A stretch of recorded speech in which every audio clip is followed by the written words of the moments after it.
কামাল ভাইকে শেষ প্রশ্ন করতে চাই। কামাল ভাই, নানা ক্লিপিং ঘুরতেছে এরকম যে আপনি ইনক্লুসিভ ইলেকশনের কথা বলতেছেন, যে ইনক্লুসিভ ইলেকশনের আপনার দেওয়া শর্ত হচ্ছে আওয়ামী লীগ না থাকলে এটা ইলেকশনটা ইনক্লুসিভ হবে কিনা। আপনি প্রশ্ন তুলছেন যারা আওয়ামী লীগকে সাপোর্ট করে তারা কাকে গিয়ে ভোট দিবে, এইটা আপনি যদি আমাদের একটু ব্যাখ্যা করতেন, আপনি সত্যি এরকম মনে করতেছেন কিনা যে আওয়ামী লীগ না হলে ইলেকশন ইনক্লুসিভ হবে না? জনাব কামাল ভাই। আমি বলি, আমি ইনক্লুসিভ ইলেকশন চাই, এটা আপনি একটু চেষ্টা করে খুঁজে দেখেন, কোথাও পাবেন না। ইনক্লুসিভ শব্দটা আমি ইউজ করি না। আমি অন্য কথা বলেছি। আমি একটা প্রশ্ন করেছি সরকারের কাছে। সেই প্রশ্নটা হলো যে এই দেশে কমপক্ষে 1 কোটি, আমি যেটা বলেছি সেটা বলছি, কমপক্ষে 1 কোটি লোক আছে। আসলে এটা 1 কোটি হবে না, কারণ জাহেদ একটা হিসাব দিয়েছে, সেই হিসাব অনুযায়ী করলে প্রায় 2.5 কোটির মতো হয়। ঠিক আছে, আমি তবু 1 কোটি বলছি, 1 কোটি আমি থাকি।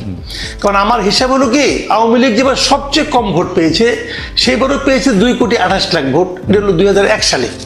তারপরে দেশে ভোটার সংখ্যা বেড়েছে, আওয়ামী লীগের দুঃশাসন বেড়েছে, কাজে এই সব মিলিয়ে কমে টমে আমি এটাকে খুব কনজারভেটিভ হিসাব করলে আমি বলতে পারি যে মিনিমাম এই দেশে 1 কোটি লোক আছে যারা জীবনে কোনোদিন নৌকা ছাড়া অন্য কোনো মার্কায় ভোট দেয় নাই। আমার এটা অবজারভেশন। আমার প্রশ্ন হলো, আপনি যে নির্বাচনটা করতে যাচ্ছেন, ওই 1 কোটি ভোটারের জন্য আপনি কি বিকল্প রাখলেন? ওকে, আমি কি একটা প্রশ্ন করতে পারি কামাল ভাই? কামাল ভাই, আপনি আমার প্রশ্নটা সহযোগী জবাব দেন। সেটা হচ্ছে যে বাংলাদেশে একটা রাফ হিসাবে 10 কোটি ভোটার আছে, যদি আমরা হিসাবের সুবিধার্থে ধরে নিই। এই 10 কোটি ভোটারের 3টা ইলেকশনে ভোট দেওয়া হয় নাই, ভোট দিতে দেওয়া হয় নাই স্বাধীনভাবে। ওই 1 কোটি লোক যাদেরকে আপনি আওয়ামী লীগের সমর্থক বলতেছেন, তারা এটাতে মজা নিছে, আরাম করছে, হ্যাডম নাই বলছে, তাদের তো একটু শাস্তি পাওয়া হইছেই। আমি যদি এমন ভাবে বলি, তারা এবার ভোট দিতে না পারলে না পারবে। আমি ওটা ওভাবে দেখি না, আমি ওভাবে দেখি নাই কেন।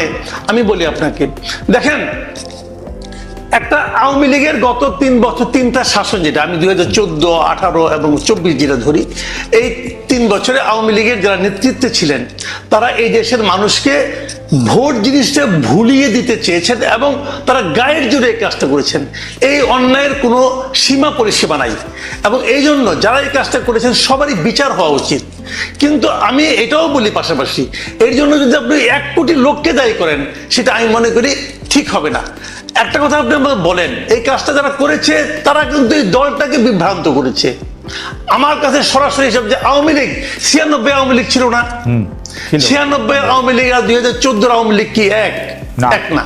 কিন্তু 96 সঙ্গে 2014 আওয়ামী লীগের কি গঠনতন্ত্রে কোনো চেঞ্জ আসছে? তাও তো আসে নাই। তাহলে এই সময় কাজটা হলো কেন?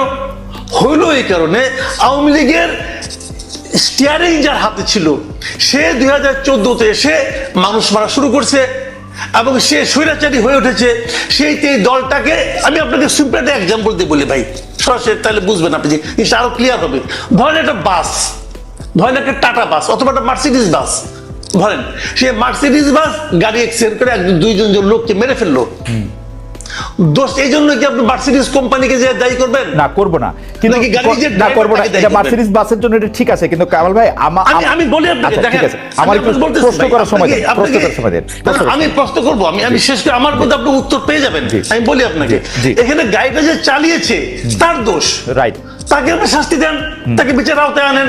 তা আওয়ামী লীগ যারা চালিয়েছে গত 15 বছর, তারা প্রত্যেকটা লোক যদি খারাপ হয়, প্রত্যেকটা লোকের বিচারের আওতায় আপনি আনেন, প্রত্যেকের লোককে আপনি আনেন। আমার পুরো এমনকি উপজেলা পর্যায়ে পর্যন্ত, এমনকি ইউনিয়ন পর্যায়ে পর্যন্ত যারা আওয়ামী লীগের কাজগুলি করেছে, ব্যক্তি ধরে ধরে, তার অপরাধ ধরে ধরে ওদেরকে প্রত্যেকটা বিচার করেন। কিন্তু যারা আওয়ামী লীগের সঙ্গে জড়িত, আওয়ামী লীগ করে না, আওয়ামী লীগ করে না মানে কি, তারা আওয়ামী লীগের কমিটিতে ছিল না, আওয়ামী লীগের সুবিধা নেয়নি, অথবা আওয়ামী লীগকে কেবল ভোট দেয়। অনেক লোক আছে এরকম, তারা আওয়ামী লীগের যে ভোটটা দিয়ে আসে আর কিছু না, এবং সে নৌকা মার্কা ছাড়া আর কোনো মার্কে ভোট দেয় না। এরকম লোকের সংখ্যা আমি বললাম তো মিনিমাম 1 কোটি আছে। সেই লোকগুলির জন্য আপনার বিকল্প আপনি কি রাখবেন? এই প্রশ্নটা আমি করতে পারবো না। পারবেন, কিন্তু আমি প্রশ্নটা করি, এই প্রশ্নটা আমি কামাল ভাই বলি। আপনি যে মার্সিডিজ গাড়ির উদাহরণটি দিয়েছেন, যেখানে চালকের উদাহরণ দিয়েছেন, যেখানে প্যাসেঞ্জারের উদাহরণ দিয়েছেন, আওয়ামী লীগের সেই সমর্থক 1 কোটিকে যদি আপনি প্যাসেঞ্জার বলেন, তারা কোনোদিন ওই চালকের ব্যর্থতাকে চালকের ব্যর্থতা মনে করে না, আমার অন্তত জানা নাই। তারা যে এরা না থাকলে, যাদেরকে আপনি ধরে ধরে বিচার করা করতেছেন, তারা ভোট দিতে চায়, এটাও আমি কোনো সময় শুনি নাই। তারা মনে করে ওই চালক যে গাড়ি চালাইয়া গাড়ি নষ্ট করছে, তাদের মাথা ভাঙছে, তাদের পোলাপাইন ভাঙছে, ঠিকই করছে, এবং তারা এর জন্য চালকের শাস্তি টাস্তি, চালকের ছবি না থাকলে তারা নৌকার ছবি দেখে না ভাই। আর এটা যদি দেখতো তাহলে তো শেখ হাসিনা ইলেকশনই দিত, মানে আমার মনে না, হয়। এটা তো আপনার অপিনিয়ন, এটা তো আমার কোনো সমস্যা নাই, জি। এটা আপনার অপিনিয়ন, কোনো প্রবলেম নেই। আপনি এবার তাহলে দিয়ে দেখেন না, এবার আপনি ইলেকশন করবেন, ওকে। সেখানে শেখ হাসিনা কোনো মাথার ছবি থাকবে না, কারো ছবি থাকবে না, দেখেন ওই লোকগুলি কি করে। ওকে, হচ্ছে যে ছাত্র প্রতিনিধি যারা আছেন বা সরকারের ভিতরে সরকার, ইউনূস সাহেব একটা বিভাজনের রাজনীতি করতেছেন এবং একটা মানে আমি কি বলবো আমি জানি না, সরি এত লম্বা প্রশ্ন করার জন্য, কিন্তু প্রেক্ষাপটটা একটু আপনাকে বললাম কামাল ভাই, আপনি এটা নিয়ে বললে আমরা একটু হাদির কাছে এটা শুনবো। জি কামাল ভাই। আপনি প্রথম যে কথাটা বললেন, একটা কথা বললেন এখানে আর কি, আমরা আসলে কাকে বিশ্বাস করব? আমি একজন সাংবাদিক হিসেবে আপনাকে বলবো, আমি আসলে কাউকে বিশ্বাস করব না, আমি সবাইকে সন্দেহ করব। একজন সাংবাদিক হিসেবে আমার কাজই হচ্ছে যারা ক্ষমতায় আছেন তাদেরকে সন্দেহ করা, এবং সেই সন্দেহটা মানে দূর করার দায়িত্ব তাদের, এবং সেই সন্দেহটা আমাদের এখানে ঠিকঠাক মতো করা হচ্ছে না বলেই তারা কিন্তু একটার পর একটা ভুল করে যাচ্ছেন। আসিফ মাহমুদ সজীব ভাই যেটা বলেছেন, আমি মানে সব তো আমার একসঙ্গে মনে থাকবে না, আমি যেগুলো মনে আছে এগুলি বলি। উনি যেটা বলেছেন এজাজের এই নিয়োগটা উনি জানতেনই না। উনি তো চিঠি লিখেছেন আপনার কি বলে জনপ্রশাসন সচিবকে নিজে হাতে লিখেছেন, এই যে উনি জানেন উনি খুব একটি যোগ্য লোক, তো উনি আবার জানতেন না কিভাবে বলেন। উনি তো এটা ব্যক্তিগত প্যাডে চিঠি লিখেছেন, উনি নিজে সিগনেচার করেছেন। কারণ আমি একটু ছোট্ট করে বলি, আমি একটু ছোট করে বলি, আসিফ মোহাম্মদ যখন উনি বলছেন আমি জানতাম না। আমি একটু ছোট করে বলি, আসিফ মোহাম্মদ সজীব ভুঁইয়া বুঝিয়েছেন যে উপদেষ্টা পরিষদ তাকে এই চিঠিটি তাকে লিখতে, মানে এখন উনি ছোট মানুষ বা আমি ছোট বড় মানে বয়সের কারণে আমি বলতেছি না, সরি এটা আমার বলা উচিত হয় নাই, উনি যেহেতু সংশ্লিষ্ট মন্ত্রণালয়ের উপদেষ্টা পরিষদের সিদ্ধান্তটা তাকে বাস্তবায়ন করতে বলা হয়েছে, সেই জন্য উনি চিঠি দিয়ে এটা কাজটা করছেন, এটা আমি বুঝছি উনার কথায়। এটা কখনো হয়? আপনি সাংবাদিকতা করছেন, এটা হয়? উপদেষ্টা পরিষদ কখনো একজন লোককে বলবে তুমি চিঠি লেখো? উপদেষ্টা পরিষদ মিটিং করে তারাই তো সিদ্ধান্ত দিয়ে দিবে। এটা কি হয় নাকি? আমরা তো ভাই কিছু কিছু জানি, কিছু কিছু তো বুঝি সিস্টেমটা। ওকে, তো ওনারা তো সিদ্ধান্ত দিয়ে দিবেন। এখানেও কি এরকম হয়েছে যে উপদেষ্টা পরিষদ তাকে বলেছে ওকে শপথ দিতে দিও না? তাহলে ওখানে হাইকোর্ট যে রায়টা দিল, ওই রায়টা কি ছিল? হাইকোর্ট কি বুঝে না কি করতে হবে?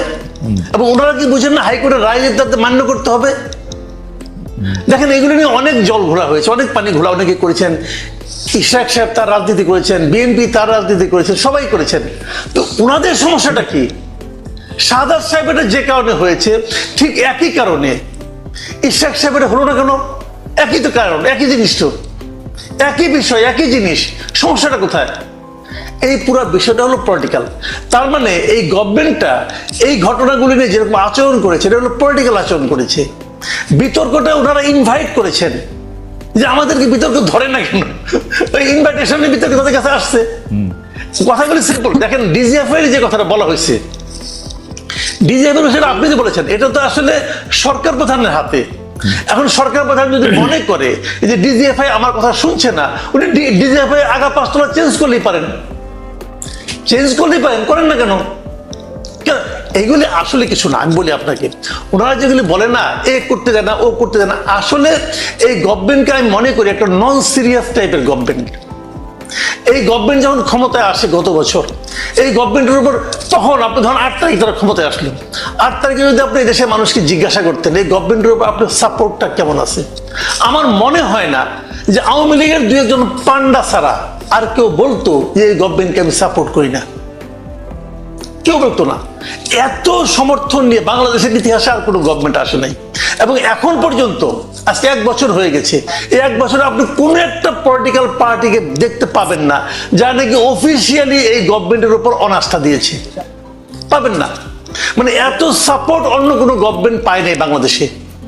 সেরকম একটা গভর্নমেন্ট এত সাপোর্ট দেয়া করলোটা কি, করছেটা কি, এটা আপনি বলেন। তারা কি আগের গভর্নমেন্টের যে খুব ভালো চালাতে পারছে?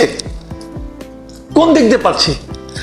উত্তরের যে সিটি কর্পোরেশনের নিয়োগটা থাকে, আমি সিম্পল একটা কোশ্চেন করতে চাই, আমি একটা সাধারণ মানুষ, আমি একটা প্রশ্ন করতে চাই। এই যে এজাজ সাহেবের একটা সিটি কর্পোরেশন চালানোর মতো তার সিভিতে কি লিখতে পারবেন উনি যে আমার এই ধরনের অভিজ্ঞতা আছে? কিন্তু কাউলা এখানে আমাদের একটা এনজিও চালিয়েছেন পরিবেশ বিষয়ক এবং আরেকজন উপদেষ্টার কাজিন, এই তো তার যোগ্যতা।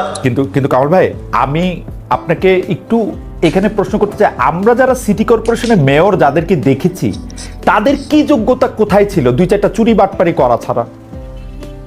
শুনেন, সিটি কর্পোরেশন আমি ধরে নিচ্ছি হাইপোথেটিক্যালি তাদের কোনো যোগ্যতা ছিল না, আমি ধরে নিচ্ছি। সাহেব ধরেন অথবা আতিক সাহেব ধরেন, ধরে নিচ্ছি চোর বাটপার সব ঠিক আছে, কিন্তু তারপরেও তারা একটা সিস্টেমের মধ্যে দিয়ে আসছে। সিস্টেমটা কি? যে জনগণের ভোট নিয়ে আসছে অথবা ভোটের নামে নাটক করে আসছে, যাই হোক একটা সিস্টেমে তো আসছে। উনি আসছেন কিসের মাধ্যমে এটা বুঝান না রে ভাই। উনি কিসের মাধ্যমে আসছে? উপদেষ্টা পরিষদ ঠিক করছে, সজীব ভাইয়ের চিঠির মাধ্যমে আসছে। ওকে, আসতে পারে, আমার কোনো সমস্যা নাই।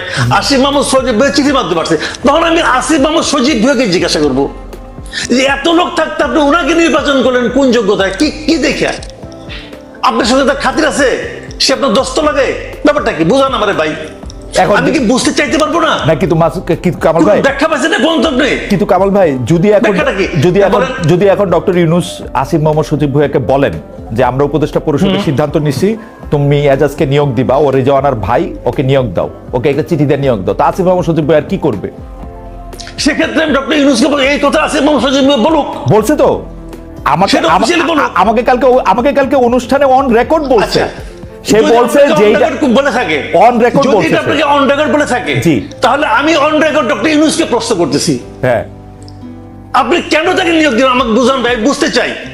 আপনি যে আমার দণ্ডমুণ্ডের কর্তা হিসেবে একজন লোককে বসাই দিলেন যার নামে হিজবুত তাহরীরের সঙ্গে সংশ্লিষ্টতার অভিযোগ উঠেছে, তাকে আমার কেন বসালেন? কোন যোগ্যতায় বসালেন? আমি আপনাকে প্রশ্ন করতে চাই। ডক্টর ইউনূস তো প্রশ্নের ঊর্ধ্বে না, অফকোর্স পৃথিবীর কেউ প্রশ্নের ঊর্ধ্বে না। আমি প্রশ্ন করতে চাই একজন নাগরিক হিসেবে, এই প্রশ্নের জবাব যদি না দিতে পারেন তাহলে আমি ভাববো উনিও দুর্নীতি করছেন।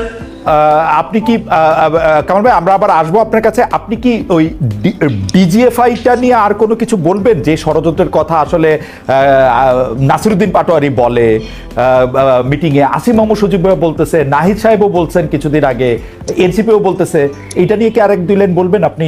যে মানে এইটাকে আপনি আসলে কিভাবে দেখেন, যে সত্যি সত্যি কি এই এজেন্সিগুলি কারো বিরুদ্ধে কেউ এরকম করতেছে কিনা? এজেন্সিগুলি করতেছে না এটা আমি বলবো কিসের বিবেচনা? আমার হাতে তো কোনো তথ্য প্রমাণ নাই। আবার করতেও পারে, আবার করতে নাও পারে। এবং যদি করতে থাকে তাহলে এখনই করলো না আগে করে নাই, তাও আমি বলবো না।